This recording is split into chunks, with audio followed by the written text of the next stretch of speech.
tercer capítulo de Peras con Manzana, aquí gracias a la Universidad de Desarrollo y también a Fundación Chile Siempre. Primero que todo agradecer la gran cantidad de visitas que tuvimos también en las redes sociales, en YouTube. Cualquier pregunta, cualquier cosa que ustedes quieran preguntar en su casa, de verdad que es un programa para los jóvenes, así que manden sus preguntas, sus inquietudes, porque para eso estamos.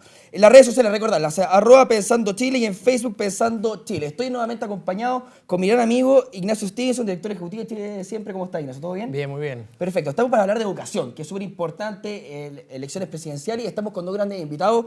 Estamos con Javier Fano, investigador del Instituto de República. Javier, ¿todo bien? Muy bien, muchas gracias por la invitación. Perfecto. Y Alonso Quevedo, coordinador general de la NAU. ¿Todo bien, compadre? Todo bien, muchas gracias. Muy bien. Oye, empecemos a hablar nuevamente de cosas que nos importan, cosas importantes de educación. ¿Les parece o no? Primero que todo, hablar de educación gratis en nuestro país, ¿es algo utópico? Yo creo que no es utópico, para nada. Yo creo que es algo totalmente perfectible. Yo creo que la educación gratuita puede existir. De hecho, hoy día Chile, si quisiera, lo podría tener.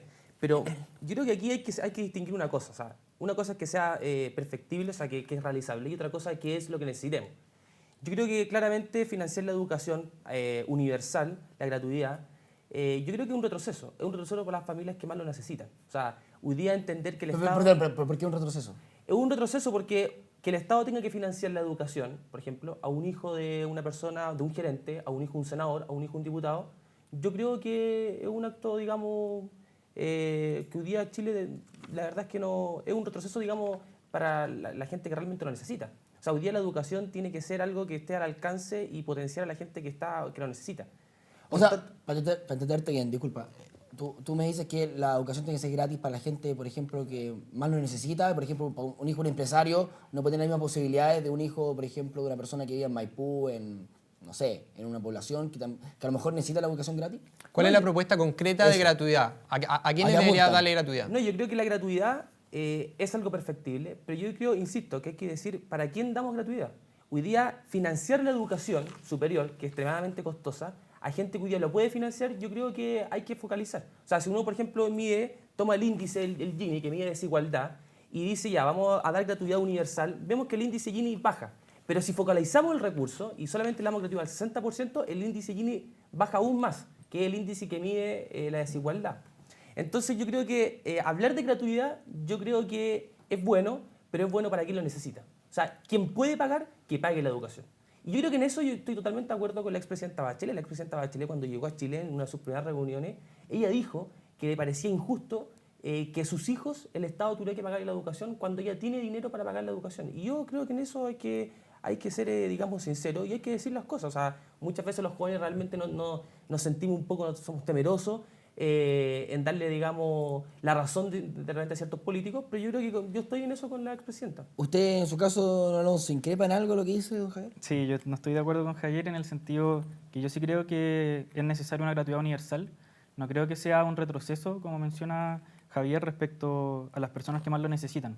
Porque cuando hablamos de gratuidad no estamos poniéndolo simplemente en términos técnicos de si es que es progresivo o es regresivo, sino que estamos viendo una visión de sociedad como queremos el Chile hoy.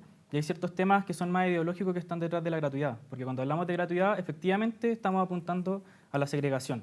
Yo sí creo que es posible y que es necesario tener una gratuidad universal, porque hoy día la posibilidad que el hijo de la presidenta Bachelet o el hijo de Luxit se encuentren en un ambiente educativo con la señora Juanita de la población en La Pintana es cero. Pero y eso en un país que está aspirando a ser un país desarrollado en el siglo XXI, que se compara con los países de la OECD, no puede ser posible. Ignacio. En este tema, si uno propone por un tema ideológico la gratuidad universal, sería por una propuesta de eliminar las segregaciones de los hijos de las distintas personas, ¿cierto? El hijo de Luxich que estudia con el hijo de la señora Juanita. En este tema hay otro tema involucrado, digamos, que es la libertad de enseñanza, ¿cierto? La capacidad de los padres para elegir los colegios para su hijo. Entonces, ¿qué valor ven usted en la nueva acción universitaria y en el Instituto de Res Pública a la libertad de enseñanza, digamos, al valor de que los padres elijan las instituciones educativas para su hijo? Yo creo que es muy importante la libertad de enseñanza y algo que constantemente en los debates a los que vamos se nos cuestiona, se nos pone en cuestionamiento. Y es fundamental que los padres puedan elegir dónde poder educar a sus hijos y efectivamente la gratuidad también apunta a eso, porque hoy día, por temas socioeconómicos, un padre se ve como restringido en dónde poder poner efectivamente a su hijo simplemente por su capacidad de pago. Y cuando hablamos de gratuidad en el sistema escolar, dándole a todos una igualdad de oportunidades, efectivamente es ahí cuando se produce la libertad de enseñanza de dónde poder educar a tu hijo. ¿Y por qué según usted en Chile no ocurre eso? ¿Es un tema de lucas que estamos hablando principalmente? Lo planteo aquí. Mira, yo creo que aquí hay que analizar dos cosas. Un tema es la segregación y otro tema muy distinto a quién queremos darle los recursos. Yo soy partidario de la focalización. Porque cuando uno va a repartir plata y reparte a todos por igual, el que es más rico sigue siendo más rico y el que es pobre sigue siendo pobre. O sea, si se trata de generar, digamos, equidad, hay que darle más a la gente que más lo necesita para que la brecha entre el rico y el pobre sea cada vez Pero menor. ¿ustedes saben principalmente cuánto sale en Chile tener educación gratis para todos? No, creo que la propuesta que presentaron el otro día, por ejemplo, la expresidenta Bachelet o Andrés Velasco hablaban de 2.000 millones de dólares. Solamente en educación superior. Ahora, ojo, que aquí hay un tema que es muy importante. Yo cuando fuera dirigente estudiantil el 2011, y se planteó después al final, porque ojo, que cuando comenzó el 2011, la gratuidad en la educación no era demanda. La demanda de la gratuidad en la educación comenzó en julio, en agosto, cuando ya el movimiento ya tenía una contundencia, digamos, ya bastante grande. En un inicio, la propia Camila hablaba de aranceles diferenciados. Pero aquí voy con el tema de la gratuidad. O sea, cuando tú dices el tema de la segregación, ojo, que cuando nosotros vamos a dar gratuidad, ¿a qué universidad le damos a gratuidad? ¿Le damos a las universidades estatales o a lo más a las universidades del CRUCH? Y ahora, ¿y quiénes son las personas que entran a las universidades del CRUCH? Son la gente que rinde PSU. ¿Y quiénes son la gente que rinde PSU y que logra entrar a estas universidades? Son la gente que tiene los mejores puntajes. Por tanto, si nosotros le damos la gratuidad a las universidades del CRUCH o a las estatales, simplemente estamos financiando a la gente que viene de los mejores colegios, a la gente que tiene mejores recursos, y finalmente vamos a llegar a lo mismo que en la década de los 70, que el Estado termina financiando la educación a las personas que más tienen dinero. Ahora, si tú me preguntas a mí, ¿eso es malo? No, no es malo.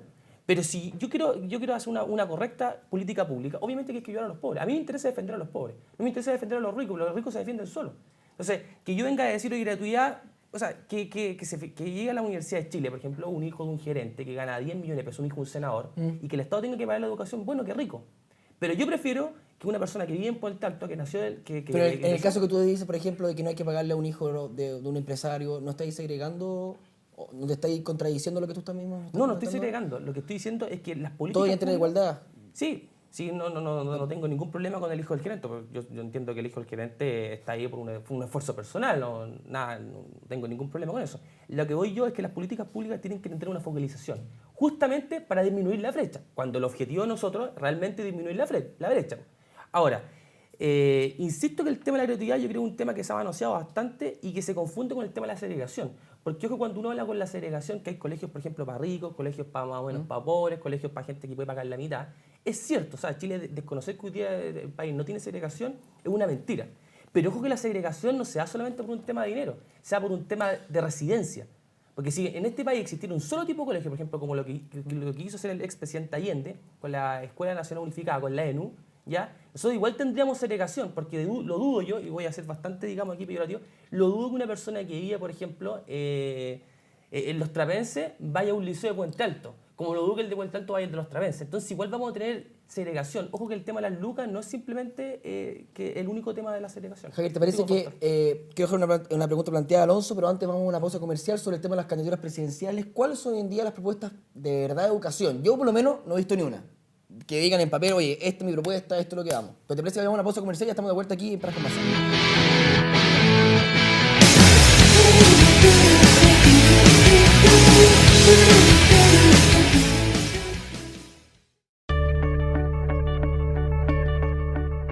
La revolución de los pingüinos del año 2006 despertó el compromiso juvenil promoviendo ideas.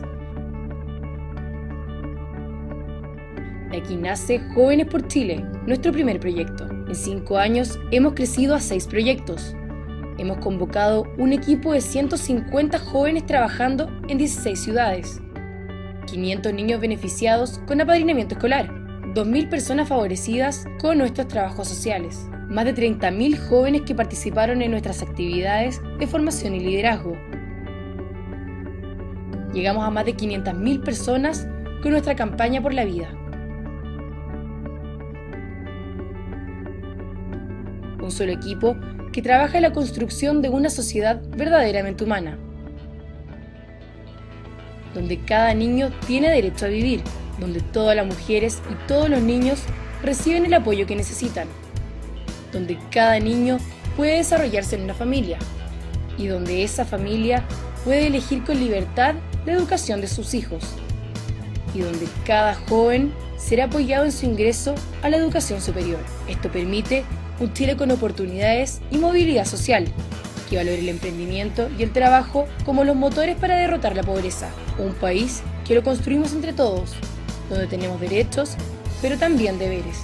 Una sociedad donde el centro sean las personas y que agradezca el aporte de cada uno a la construcción del país. Esto es una sociedad verdaderamente humana. Por esto trabajamos. Por Chile siempre.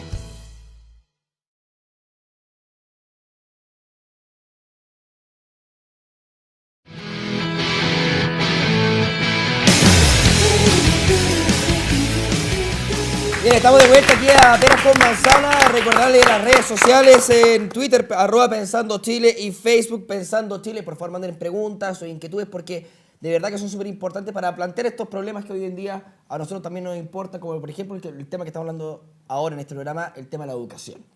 Y le quiero una pregunta planteada, querido amigo don Alonso, el tema de las candidaturas presidenciales. ¿Existe alguna propuesta, según usted, como joven, alguna propuesta concreta de educación Que lo represente. que lo represente? Sí, antes de contestarte esa pregunta, quería decir algo respecto al bloque anterior, Por favor. que Javier finalmente no contestó la pregunta sobre la libertad de enseñanza y el valor que le da respecto a ese tema. Pero brevemente, por favor. Muy breve. Que respecto a la gratuidad, cuando se habla de universalidad, él dijo que no debía confundirse con la segregación porque había también otros problemas al focalizarlo la gratuidad en la educación superior. Y efectivamente ese es el problema, focalizarlo exclusivamente en la educación superior. Cuando yo hablaba de gratuidad universal, no me refiero Hablaba de simplemente a todas las personas, sino que también en todo el sistema educativo. Y entendiendo también de que hay otras mejoras que hay que hacer porque hoy día la demanda es sistémica en torno a las estructuras que vemos que están fallando hoy día en el sistema educacional. Ya, perfecto. Pero enfoquémonos a la pregunta. Respecto a la pregunta de los candidatos, bueno, hoy día vemos que hay ciertos candidatos que ni siquiera tienen un programa, a los que ciertos partidos Pero les de están verdad, dando su apoyo. ¿estoy exagerando al preguntarte que de verdad no existe un programa educacional? Yo creo que algunos candidatos pueden llegar a tenerlo, pero por ejemplo hoy día la presidenta Bachelet todavía no tiene su programa listo, tiene sus comisiones conformadas que están trabajando y vemos, o sea, yo por lo menos veo con preocupación que en las encuestas sea ella la que esté con las mayores posibilidades de ganar sin tener un programa sobre la mesa y que 3 partidos efectivamente le están dando su apoyo. Y hay otros candidatos también dentro de la concertación que sí pueden tener las cosas más claras en torno a educación, como pueden ser Claudio Rego o José Antonio Gómez por el Partido Radical. ¿Es tan así que la señora presidenta, o sea, expresidenta Michelle Bachelet no tiene La verdad es que yo tampoco... un programa educacional? Yo concuerdo con Alonso. Ahora, disculpa, una cosa. La verdad es que hablar de gratuidad universal, en Chile existe gratuidad. En la enseñanza escolar ya hay gratuidad. O sea, yo no quiero pagar, voy a un liceo y hay gratuidad. Ojo que no hay gratuidad en la educación superior y en la educación preescolar. Algo que se anunció el presidente, que anunció el presidente Piñera ahora, lo cual yo encuentro que es un excelente avance y yo creo que podría ser una gran revolución en la educación, el tema de la obligatoriedad en la educación preescolar. Pero hablando del tema de los presidentes, yo la verdad es que no he escuchado a ningún presidente dar algo concreto en educación, algo concreto. Sí entiendo que la expresidenta Bachelet la semana pasada presentó su equipo, o sea, bueno, hace como un mes ya presentó su equipo, y la semana pasada yo a través del Dínamo leí que una de las fundadoras de Educación 2020 había planteado 2 grandes principios, que era quería avanzar directamente con terminar con el lucro de la educación y con la gratuidad universal. Que eran sus 2 grandes principios, digamos, con que iba ella a confeccionar su propuesta. Desconozco los candidatos de la centro-derecha cuáles son las propuestas y también desconozco los otros candidatos. Es una irresponsabilidad, disculpa, dale Ignacio, pero yo creo que, perdona, pero yo creo que una irresponsabilidad por parte de las candidaturas presidenciales no hablar de educación cuando hoy en día es un problema fundamental para los jóvenes que están viendo este programa, que a lo mejor usted que está en su casa tiene alguna inquietud sobre este tema. Es una responsabilidad, de verdad. Sí, Creo, ¿no? Sí, no solo para los jóvenes, yo creo que para todo el país es una responsabilidad, y no solo en temas de educación, también en otros temas. Pero como bien decía Javier, efectivamente hay ciertos principios que los candidatos mencionan, que son los que fueron puestos por el movimiento estudiantil durante los últimos 3 años, como es el fin al lucro, como avanzar en temas de gratuidad o poner fin al financiamiento compartido, pero programas así estructurados, detallados, que la gente tenga acceso o que lo hayan detallado los mismos candidatos, no... Ahora, Ignacio. dentro de los principios que uno habla, porque claramente uno sabe la postura, digamos, de cada candidato frente a la educación, hemos hablado de gratuidad y de propuesta de los candidatos. Pero hay un tema que yo creo que es anterior, que es la calidad de la educación. Y un tema, digamos, que es fundamental en esto, cómo manejamos el tema de los profesores, ¿cierto? Del estatuto docente y particularmente la inamovilidad docente, Quería preguntarle, ¿qué piensan ustedes sobre que hoy día no se puede echar prácticamente a los profesores? O ahora creo que un 3 o un 5% porcentaje, sí, después de un la 5. de la última reforma del Mineduc. Pero, ¿qué significa esto para la calidad de educación? ¿Tiene que existir una evaluación de los profesores y la capacidad, digamos, del director de poder echarlo o tiene que seguir como estamos? Yo creo que, el tema que tú tocaste, yo creo que es el eje central de la educación. O sea, si uno quiere, digamos, discriminar, quiere cerrar colegios, por ejemplo, yo cerraría colegios por calidad, o sea, por rendimiento y no por el tema del lucro. Yo creo, yo siendo dirigente, fui dirigente estudiantil en 2011, yo creo que nosotros, los dirigentes que asumimos las responsabilidades, cometimos un grave error en centrar el eje de la discusión en el lucro. Porque el lucro, la verdad es que no determina si yo al final voy a tener una buena o una mala educación. Para usted es la calidad del profesor. Yo creo que el profesor, mira, en la relación educacional hay 3 factores que son clave. 1 son los estudiantes, 2 son las instituciones, que puede ser un colegio, ser la educación escolar, un liceo, la universidad, un CFT, un IP, la educación superior, y los profesores. Y claramente los profesores aquí la llevan, son los protagonistas. O sea, si nosotros, por ejemplo, analizamos lo que hace Enseña Chile, que ellos imprimirle liderazgo a lo que hacen los profesores, y claramente ellos en 1 año, en 2 años demuestran que al ponerle liderazgo a los profesores, realmente la pega está en la sala de clase.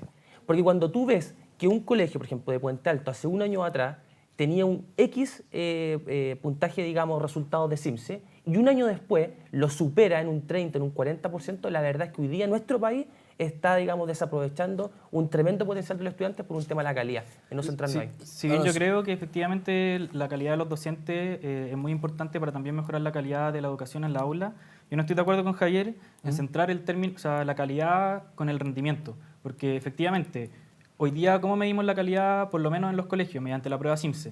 Pero la prueba CIMSE es un termómetro. Como cuando uno está enfermo y te toman la temperatura, puede que no tengas temperatura, Claro. pero efectivamente estar enfermo. Y eso es lo que produce el CIMSE hoy. Un buen resultado no implica que efectivamente tu establecimiento tenga una buena calidad en la educación. Y los problemas de estas pruebas estandarizadas es que efectivamente los colegios finalmente pueden segregar a determinados alumnos para tener un mejor rendimiento en estas pruebas y mejorar sus supuestos estándares de calidad, cuando en la práctica no es así. Yo creo que efectivamente hay que mejorar la calidad de los profesores. Hoy día vemos un proyecto de ley que ha presentado el presidente Piñera, la ley de carrera docente, que pone ciertos temas importantes en el tapete, producir ciertos avances, pero que falta mucho aún para poder mejorar la calidad de los docentes. ¿Tiene que haber evaluación para los profesores? ¿Debe existir un sistema de medición para los Totalmente. Mira, fíjate que los profesores debían evaluarse en el año 90, existe una ley que los profesores debían evaluarse. Nunca se han evaluado los profesores. O sea, se empezaron ahora a evaluar, pero del año 90 que existía la ley que debían evaluarse, y eso no se hace. El 2007 cuando se aprueba la nueva LGE, se crea la agencia de calidad y decía que, por ejemplo, el lucro se prohibía. La verdad es que nunca se fiscalizó el lucro, se vino a fiscalizar recién el próximo año. La ley, en este sentido, ha descansado en el eterno olvido, desde el año 90 en el caso de los profesores, en el caso del lucro del 2008. Entonces, ojo que cuando yo hablo del rendimiento, me refiero a calidad. Porque yo estoy totalmente de acuerdo que el tema de repente del CIMSE puede tener muchas discrepancias, pueden haber muchos factores que realmente no miden, realmente, y eso es un tema opinable. La verdad es que ahí pongan los criterios que quieran. Pero ojo, que si no es el CIMSE, igual va a ser otro ranking, porque tiene que haber un sistema de medición. Digo, ranking puede ser una prueba, en el caso de a nivel internacional está PISA, pero la verdad es que yo creo que el eje debe ser la calidad. Y en la calidad, Pero en los profesores... disculpa, pero no habrá un problema más profundo de atrás del tema de cómo formamos los profesores hoy en día en nuestro país. Totalmente. O sea, por ejemplo, que hoy día en nuestro país existen gente que entra a las escuelas de pedagogía con 400 puntos, que son las personas que van a educar hoy día a mi hermano, el día de mañana a mis hijos, a tu hermano, a tu hijo en general, a la familia, digamos. Yo creo que es un tema crucial, ¿ya? Y yo creo que en ese sentido hay que... Mira, aquí en esta cuestión, el tema de la educación es un tema realmente súper apasionante porque uno puede ver muchas cosas. Y una de las grandes cosas que nosotros los estudiantes, yo soy bastante crítico en esto, de repente somos muy criticones, pero de repente no decimos cuando las cosas, cuando son un avance. Y yo creo que eso es lo que le ha jugado un poco en contra al movimiento estudiantil de este último tiempo. Porque el movimiento estudiantil siempre, digamos, ataca, pero cuando hay un avance no es capaz de decir en realidad esto lo hizo bien. Y en ese sentido, este gobierno hizo un tremendo avance en el tema de los profesores, con la ley de vocación del profesor. O sea, la ley de vocación del profesor, darle gratuidad a la gente que tenga más de ciertos puntos y pagarle la educación a gente que realmente tiene el mérito, yo creo que es un tremendo avance. Yo creo que es algo que nunca se hizo y una política pública que va en un sentido tremendamente positivo. ¿Para usted, don Alonso, está de acuerdo? O sea, yo creo efectivamente que hay que reconocer ciertos avances. Yo no creo que el movimiento estudiantil sea simplemente críticas. Pero, De hecho, por ejemplo, disculpa, pero ¿qué avance, por ejemplo, Es que El eliminar la banca privada, por ejemplo, el año pasado... Pero yo nunca he escuchado, por ejemplo, un dirigente, y esto yo lo decía en la conferencia, nunca he escuchado a un dirigente decir, oye, sabéis que en realidad esto es un avance. No, o sea, por lo menos... Yo nunca voy lo a he hablar escuchado en prensa, por lo menos. también desde la Universidad Católica. El año pasado, Noam fue a exponer también Sí, pero distintas oportunidades de la Comisión del Senado y efectivamente siempre se reconoció que el haber eliminado la banca privada del sistema de crédito era un avance tremendo. El problema es que la visión de sociedad, que era lo que yo decía al principio, hoy día no queremos una sociedad o una educación que esté basada en torno a los créditos donde hay un endeudamiento. Y por eso vamos a seguir atacando y siguen las críticas. Pero No, el sí. haber eliminado la banca Mira, privada... yo estudié con crédito global del Estado. Y ahora pago el 2% de pagar el 6%. Obviamente que eso es un avance. Ahora, yo digo, obviamente que yo no lo conozco y todo, pero y en realidad no quiero focalizar la crítica a él, sino yo algo del movimiento estudiantil en general. El movimiento estudiantil hoy día no es capaz de decir hemos avanzado. ¿Por qué quiero decir que el tema de anunciar cuando hay avance? Porque cuando estamos en un año electoral como este, yo creo que el tema de los acuerdos fundamentales son tremendamente importantes. Hoy día la educación está jugando un tema relevante y estamos en una situación hoy día clave en el país. Hoy día tenemos en la centro derecha a los dos perros más grandes, Longueira con Alamán, tenemos a la izquierda, tenemos a los dos tipos que han sacado, digamos, que representan, digamos, en la UDI, a Pablo Longueira, en Renovación Nacional, a Andrea Alamán, que hoy podemos decir que son los referentes innatos de cada uno de los partidos, o sea, los dos perros más, salieron con los perros más bravos, la centro derecha su día salió a atacar con los perros más bravos. En la izquierda, digamos, bueno, ahí está un poco más desordenado el panorama, pero la verdad es que también tienen lo suyo. Y hoy día, ¿qué esperamos? Yo creo que ¿qué espera la gente? Es que hoy día se generen acuerdos, se generen consensos. Porque cuando, yo no quiero decir, yo fui partícipe de la conferencia, salí a marchar y todo el cuento, pero uno no puede pretender avanzar, digamos, a través de la marcha, a través de la protesta 3, 4 años. Yo creo que esto se tiene que ir avanzando a través de acuerdos, generando consensos, y hoy día las presidenciales pueden ser el gran acuerdo. Javier Alonso, un último tema muy corto en este bloque. Prueba de selección universitaria. El presidente de la FEUC, Diego Vela, de la misma coalición, digamos, del mismo partido o movimiento universitario de Alonso, habla de la prueba de segregación universitaria. ¿Creen que tienen que existir otro sistema, otras formas de entrar a la universidad? Ignacio, dejamos plantear tu pregunta, pero antes vamos a una pausa comercial. Ya estamos de vuelta aquí al tercer bloque aquí de Pera con Manzana. Un segundo.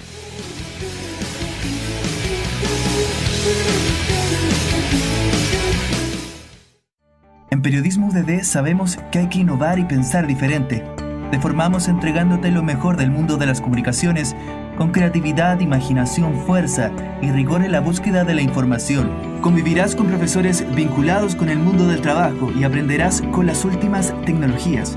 Ven a vivir la experiencia UDD en un campus rico en vida universitaria. Súmate con todo a nuestra iniciativa, aporta lo mejor de ti y sé protagonista de tus sueños.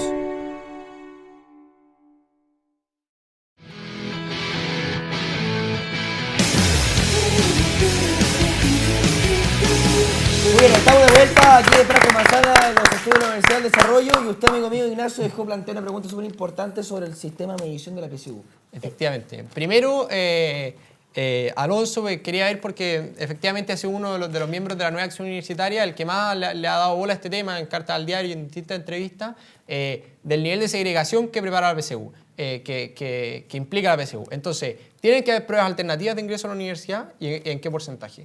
O sea, efectivamente yo creo que la PSU es una prueba que mide segregación y no mide efectivamente aptitudes, porque es correlativo. Los alumnos que salen de un colegio particular, que tienen mejor acceso a una educación de calidad, les va mejor en la PSU que estudiantes que están en un colegio... O sea, para usted es un buen sistema de medición. No, es un mal sistema de O medición. sea, un buen reflejo de la segregación, pero un mal sistema para poder acceder a la universidad. Perfecto. Y en ese sentido, efectivamente, creo que tienen que existir mecanismos complementarios, como por ejemplo la incorporación del ranking, que fue una medida que ¿Es adoptó malo en el Cruch el año absoluto pasado. o complementario con otro? No, yo creo que es mala la prueba. Y debe generarse un cambio a largo plazo, pero paulatinamente ir generándose otros cambios. Como por ejemplo la incorporación del ranking, que fue el año pasado. Este año, ayer de hecho, el Cruch anunció el acuerdo de mantener el ranking hasta el año 2016, eliminando el tope de bonificación de 150 puntos que le habían puesto. La prueba de ciencia se va a modificar, que es lo importante, que efectivamente este año, la admisión 2013, con la incorporación del ranking que se hizo el año pasado, 4.000 estudiantes que no ingresaban a la universidad superior pudieron hacerlo. Y es algo totalmente notable, de que esos talentos que antes estaban perdidos hoy puedan efectivamente seguir perfeccionándose.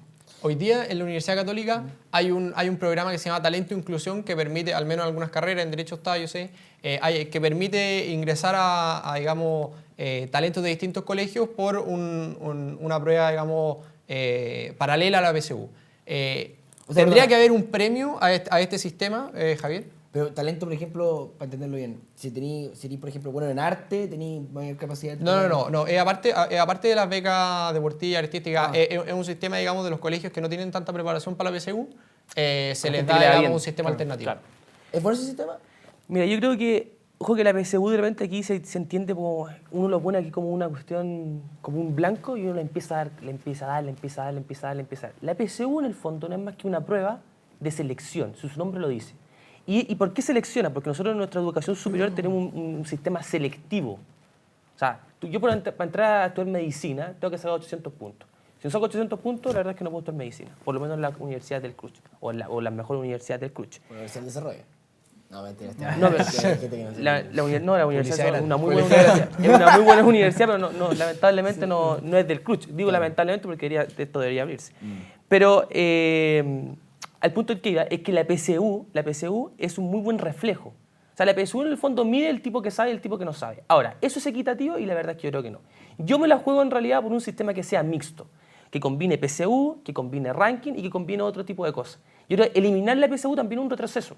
Porque dado que nuestro sistema es selectivo, tenemos que tener un mecanismo de selección. Y yo creo que cuando uno dice que nuestra universidad, la calidad de educación anda tan mal, ojo que Chile, según ranking QS, un ranking internacional, nosotros somos el país que tiene más universidades dentro de las 10 mejores de Latinoamérica. O sea, tenemos más universidades dentro de las 10 mejores de Latinoamérica que Brasil. Pero es contradictorio. A ver, las 10 mejores universidades, pero aún así la segregación educacional es... Es que son fenómenos distintos. Pero, O sea, pero llama la atención. no estoy diciendo que la segregación, no estoy diciendo que tenga que haber segregación, pero son fenómenos distintos. Hoy día Chile, por ejemplo, es el país que dentro de Europa o a Estados Unidos es el país que más exporta capital humano para perfeccionarse. En Latinoamérica. En Latinoamérica somos el país que tiene menos tasa de deserción escolar. Somos el país que tiene más tasa de escolaridad. Somos el país que los quintiles más bajos de la sociedad hoy día llegan a la educación superior. En el año 90 era menos del 10%, hoy día son más del 20%. Entonces la verdad es que en materia educacional Chile ha avanzado. Y yo creo que ha avanzado en muchas cosas y aquí yo quiero tocar un punto que ustedes no habían tocado, que era el tema del financiamiento compartido. El financiamiento compartido aquí ha sido el chivo expiatorio para decir ellos son el culpable de la segregación. Y la verdad es que el financiamiento compartido en Chile ha existido toda la vida. No es que se creó en el año 80, eso es falso. El financiamiento compartido partió en 1850 y se institucionalizó, de hecho, en 1920 con la ley de instrucción primaria que permitía legalmente que el Estado diera fondos públicos a establecimientos con o sin fines de lucro, en 1920. O sea, esto no es una política de los años 80 o los años 70. Esto ha sido parte de la idiosincrasia de nuestra república. Y quiero decir que el financiamiento compartido ha sido un sistema tremendamente positivo justamente en el tema de la libertad de enseñanza. Porque cuando uno quiere dar libertad de enseñanza, fíjate, ¿qué es lo que uno quiere? Que las familias deciden la educación de sus hijos, pero que hay una diversidad de proyectos educativos. Cuando tú vas por un proyecto únicamente laico, que es el proyecto estatal, la verdad es que tú tienes un proyecto que en el fondo tú dices, no, es que es un proyecto misceláneo. Sí, pero en el fondo es un solo proyecto educativo. Javier, hay un tema también súper importante que tampoco lo hemos tocado acá y que a mucha gente también le importa en la casa y se comenta mucho en las redes sociales. El tema del lucro de la educación, Alonso. ¿Es posible hablar de lucro de la educación hoy en día en Chile?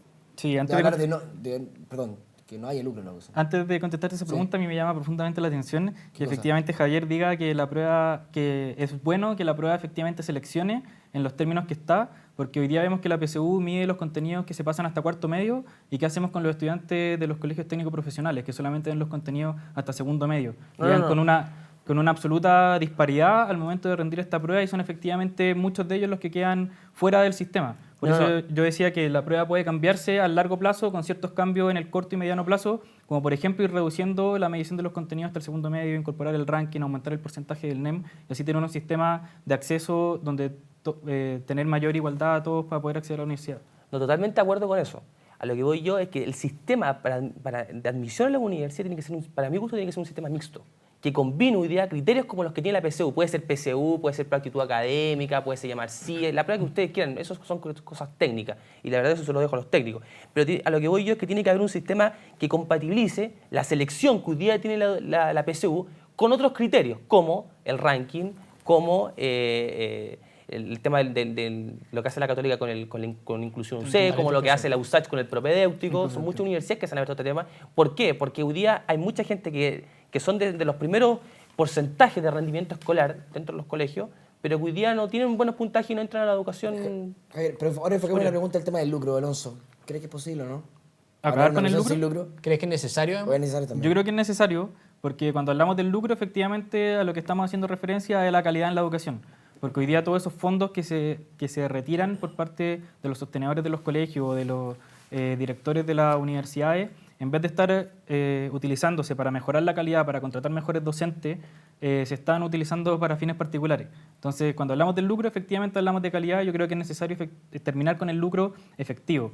Javier decía antes, ¿está prohibido el lucro en la ley? Sí, está prohibido, pero nunca se ha fiscalizado, nunca nos hemos preocupado de que efectivamente la ley se cumpla. Hoy día el gobierno ha propuesto una superintendencia de educación que busca, dentro de sus objetivos, acabar con el lucro, pero yo veo con preocupación este proyecto de ley donde finalmente no se está buscando acabar con el lucro, sino que en cierto sentido se está buscando blanquearlo. Cuando el proyecto de ley de superintendencia habla sobre que las universidades tienen que tener directores independientes y regula las operaciones relacionadas para evitar el lucro, lo que está haciendo es restringir las atribuciones que va a tener esta superintendencia para no, y si es que surgen nuevas formas de lucro, la superintendencia no va a tener las atribuciones para poder atacarlo. Entonces, efectivamente, el gobierno, Javier decía, nunca se reconocen los avances. Yo creo que tener una superintendencia en educación es un avance, pero en el proyecto, en la forma que se está planteando por parte del gobierno, yo creo que efectivamente no se va a fiscalizar y terminar con el lucro, porque pueden surgir nuevas formas que la superintendencia no va a estar facultada para poder perseguirlo. ¿Pero usted un avance tener una superintendencia? Totalmente, totalmente. De hecho, si hubiese existido una superintendencia, no hubiésemos tenido el gravísimo problema que tenemos con la Universidad del Mar. Antes, O sea, Javier, la pregunta sobre el lucro. ¿También crees que es necesario eliminar el lucro? Mira, yo creo que el lucro hoy día ha sido la palabra que en el fondo carga todos los males de la sociedad. Yo creo que la justa retribución económica, que eso es el lucro. La justa retribución económica no es el lucro, sino porque quizá tú tienes una justa retribución económica por estar participando en este programa, pero ese no es el lucro. No ganan nada. Ah, bueno. Podríamos agregarlo. No, pero Cuando se habla- ojo, yo creo que es la justa retribución económica, porque yo creo que cuando yo, por ejemplo, me titule de abogado, yo voy a trabajar. Por Y voy a supuesto. trabajar y obviamente que voy a lucrar. Así como, por ejemplo, también va a lucrar. Ojo que por ejemplo, el auge, pues, sí, ¿por qué no? Es que no se puede lucrar en la educación porque no es algo ético. Bueno, pero resulta que en salud, el auge, que cubre, que es completo con fondos públicos, la verdad es que tú te vas a atender a un hospital privado. Y la verdad es que la gente que se atende al hospital privado ahí dice, oye, no, es que estamos financiando aquí el tipo de un privado. Ojo que ¿qué es lo que molesta del lucro? Cuando esta ganancia económica se percibe de una manera fraudulenta y se percibe bajo términos de usura o se percibe bajo términos dispares. O sea, cuando tú, por ejemplo, pones 100 pesos y en realidad tú estás recibiendo 0. Yo estoy muy en desacuerdo con lo que está diciendo Por favor. Javier. Sobre todo en la universidad, los movimientos de derecha siempre utilizan este argumento de la justa retribución económica para como satanizar el tema del lucro o desmerecerlo. Efectivamente, cuando yo me titule de abogado voy a tener un trabajo, voy a tener una justa retribución económica, pero cuando hablamos del lucro en la educación no nos referimos al sueldo que gana el profesor, no nos referimos al sueldo que gana el director de la universidad o el rector del colegio, sino que todo el excedente que queda dentro del establecimiento educacional se reinvierte en el mismo establecimiento para, como dije antes, mejorar la calidad de los docentes, mejorar la infraestructura de la universidad, mejorar efectivamente la calidad en la educación y que esos fondos no sean retirados por estas personas para sus propios fines particulares. Y eso no es una justa retribución económica, Ya, pero- eso no es usura y no solamente se está atacando el modo en que eso se hace, sino que efectivamente, y qué bueno que tocó el ejemplo de la salud, porque yo creo efectivamente que en los derechos sociales como la educación, la salud, no debería existir el lucro. A ver, disculpa, ¿tú crees que los derechos sociales los debería garantizar el Estado? Sí. ¿Tú crees eso? Sí. Entonces, el Estado debería dar dos trabajos, porque el trabajo es un derecho social. Eso está consagrado en la Constitución. Entonces, si hoy día hay cesante, el Estado, no, deme trabajo al Estado. Porque si tú dices, el Estado tiene que garantizar todos los derechos sociales, el trabajo es un derecho social. Lo tendría que garantizar el Estado, entonces en este país no deberían haber cesantes. La seguridad social también, la salud, la educación. Yo creo que, ojo con el tema con que tratamos. Los derechos sociales se tratan por temas de aspiraciones, de acceso. Y eso es lo que debe garantizar. Hoy día se debe avanzar a la universalidad, a que la gente que tiene menos capacidad para acceder a las cosas, que tiene menos capacidad, digámoslo en términos más simples, de pago, por ejemplo, no se queda atrás por criterios monetarios. El tema de la segregación, ¿sabes tú cuál es el tema puntual de la segregación? Es que hoy día a las familias se le da una escasa capacidad de libertad. Porque la familia que vive en Puente Alto no puede elegir realmente dónde va a ir a su hijo, porque la verdad que la decisión la toma en función de su billetera. Quiere decir que ¿qué quiere decir que si el Estado, y con esto, esto es un tema súper relevante, si el Estado, por ejemplo, dice, sé que yo me la quiero jugar por la libertad de la enseñanza y me la quiero jugar por terminar con la segregación, ¿qué debería hacer el Estado? Otorgar libertad. ¿Y cómo se otorga libertad? Perfecto. Usted del quintil 1, ¿cuánto puede aportar cualquier familia que quiera aportar un colegio particular subvencionado? 80.000 pesos, tome, yo lo doy 80.000 pesos, usted escoja. Así como puede escoger la persona que vive en las comunas o las personas que tienen mejor posición económica. La segregación realmente se combate eso, otorgando libertad a las personas. Por supuesto, yo también creo que hay que otorgarle libertad a las personas. en eso... Dejemos, Alonso. Yo también creo que hay que otorgarle libertad a las personas, pero son los mecanismos distintos los que... No, pero es que... Porque Alonso, al atacar el financiamiento compartido, efectivamente se está atacando la segregación. Pero Alonso, no, pero es que hoy día tú mismo lo dijiste, sí, pero las personas no tienen, en base de su capacidad socioeconómica, esa libertad para poder elegir el proyecto educativo. Sí, pero es que seamos un poco responsables, porque no ha habido... Nómbrame un dato de la literatura técnica que me diga que, por ejemplo, los colegios que son con fines de lucro tienen mejor resultado que los colegios municipales o que los colegios particulares sin fines de lucro. No existe.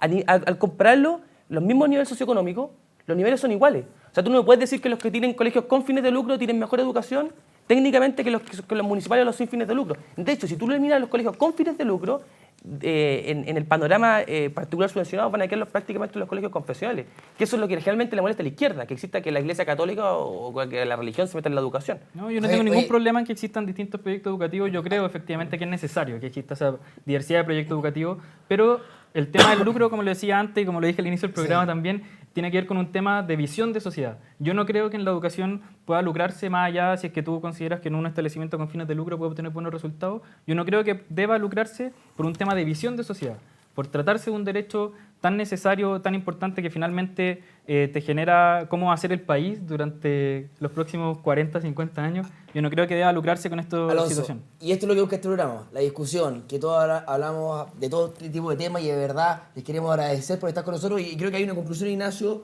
porque esto... Para eso estamos. Efectivamente. Porque de verdad los jóvenes tenemos que decir algo sobre la educación de muchos temas, así que de verdad les agradecemos que estén con nosotros, pero Ignacio tiene que decir algo antes. No, muy buen programa. Digo, acá se demuestra que los jóvenes tienen algo que decir y que no es solo una voz la que hay que escuchar, que efectivamente hay que escuchar la voz de las calles y hay que escuchar la voz fuera de las calles. Dentro de eso, nosotros como fundación, digamos, y la universidad, le agradecemos a los dos. Les tenemos unos tenemos unos regalos y de verdad unos chocolates súper... Claro. ¿Qué nos trajo un chocolate? No, son de la universidad. Ah, son de la universidad. Y lo que nosotros les trajimos son las 7 propuestas de educación que propone la Fundación Chile Siempre. No le tengo una modelo para que le entregue... No, pero ya... Es lo que hay. Les trajimos las 7 propuestas de educación a cada uno. Tengo el micrófono. Ahí está.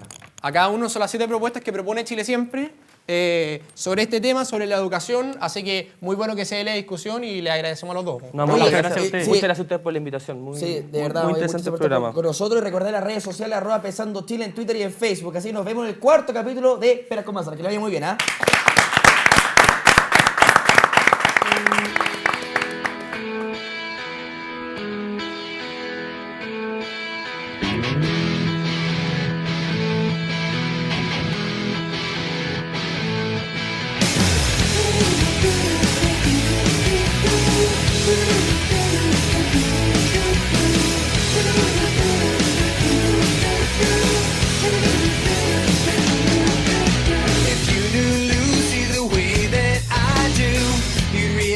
She's more than a girl. She has this way of looking right through me and making me feel that there's good in this world. Like the way